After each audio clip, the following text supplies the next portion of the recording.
Hi there! For my analog video, I have been approved to perform a demonstration on the behavior of Newtonian basaltic lava flows that produce Pahoehoe. So as a result, I will not be testing a hypothesis today. There will be no measurable variables charted at the end either. But this video will be enjoyable nonetheless. The main learning objectives for my midterm project are as follows. To describe the behavior of Newtonian basaltic lava flows that produce Pahoehoe using melted wax, to model the development of lava channels and tubes, to have multiple eruptions that exhibit how the advancing front of a Pahoehoe flow can have several active toes and also observe how they interact with previous ones, and to ultimately build up a mock Pahoehoe lava field. It should be fun. So a little bit on how I created this setup. I built a very simple wooden frame and placed two 1 square foot floor tiles in it. To replicate the gentle slope of a shield volcano, I placed a wooden block under the tile that was directly under the vent. The vent was fashioned by clamping a plastic funnel onto a bendy piece of steel, which was right at the top of the shield volcano, and this allowed for better control of the hot wax. I used plain candle wax from Michael's and melted it in a double boiler setup with a small pot of wax in a larger pot of boiling water. I then boiled 3 separate blocks of wax, throwing in colored crayons for the pink and orange flows. I had a piece of wire handy since the wax would harden in the bottom of the funnel periodically, blocking the liquid wax from getting through. This happened several times throughout the demonstration. I did speed these videos up for the sake of time since each flow took well over 5 minutes to complete. To start the demonstration off, I did a quick trial run to work out some kinks, and that's what we see here already. Right off the bat, there is a nice channel forming where the sides begin to cool and the lava flows through the center. The top quickly crusts over, creating a lava tube. We will see several of these throughout the video. You can see the wax is coming out where the first tile drops off. Within these tubes, low viscosity is maintained due to minimal heat loss. After a few moments, a couple more channels form. The wax was initially trapped by this trial flow, which had spread out, forming 2 toes. These following flows are now conjoining together to create large lobes at the front, though some do remain isolated. The wax forms the ropey and lobate features associated with Pahoehoe, and as it continues down the slope, it begins to inflate in some areas and rupture, allowing the hot wax to escape. We are also starting to see some bubbles form, an effect of the air mixing in with cooling wax, which is a side effect of the vertical lava vent I fashioned. I wanted to quickly show this photo coming up. While I was heating the next batch of wax, I noticed that as this wax had cooled, it had cracked in some areas. And as we can see here, it actually separated from the floor tile completely. So my wax had formed joints just like real basalt cooling. This doesn't look nearly as nice as classic columnar basalt, but it was interesting to see.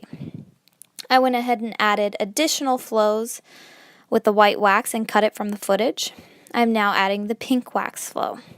This is one of those times that I had to use the wire to unplug the funnel, and on 2 occasions I actually stuck the funnel in the freezer for a few minutes to harden the wax, making it easier to chip it all off.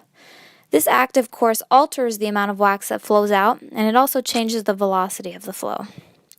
Again, we're seeing the wax form a nice ropey texture, and the pink toes are interacting with the previous flow. The younger flows will interact with the older flows in different ways. Sometimes they'll cut across them, and other times they'll be deflected by them. The different ways they interact make it difficult to predict where new flows will go. This is dangerous for those that live on the side of an active shield volcano. Volcanologists say you have to consider the entire Pahoehoe flow as active because a breakout can occur anywhere along the flow. It's not just the front part that's dangerous. Here I took a photo of my progress so far and zoomed in a bit to better see the nice inflated lobes and toes due to the solidifying sides and tops. And now we're on to the last flow. Actual Pahoehoe moves much slower than this wax. It's much denser, and the slow speed is what helps it act as a Newtonian fluid. But if you watch speeded up footage of real Pahoehoe, it'll resemble what you are seeing here. As the orange flows get closer to my camera, you can see a wonderful representation of that Newtonian behavior, where even though it is moving, the surface does not break. The orange flow is interacting great with the previous flows, cutting across and conjoining at the bottom, and we're now seeing really nice examples of inverse topography. This is where lava flows into low places, fills them in, and creates topographic highs, where previously topographic high areas have now become topographic lows. Another aspect of these flows is the creation of kapukas, where pockets of older, more vegetated lava are surrounded by younger lava flows. Of course, my lava here cannot be vegetated because it's just wax, but you can see several kapukas on my model, especially with the different colors. By this point, we can see that the shield volcano has grown dramatically. It's easy to see how shield volcanoes are the largest on the planet, continuously moving up and out. Now, real lava flows are not so colorful and distinct. Trying to map numerous overlying basaltic lava flows that are similar in color would be extremely difficult. You would have to use different amounts of weathering and erosion, as well as vegetation and cross-cutting relationships to decipher different flows. Of course, the oldest flow here would be the floor tiles because those are the sides of the shield volcano. And as we can see with my model already, these flows can get messy.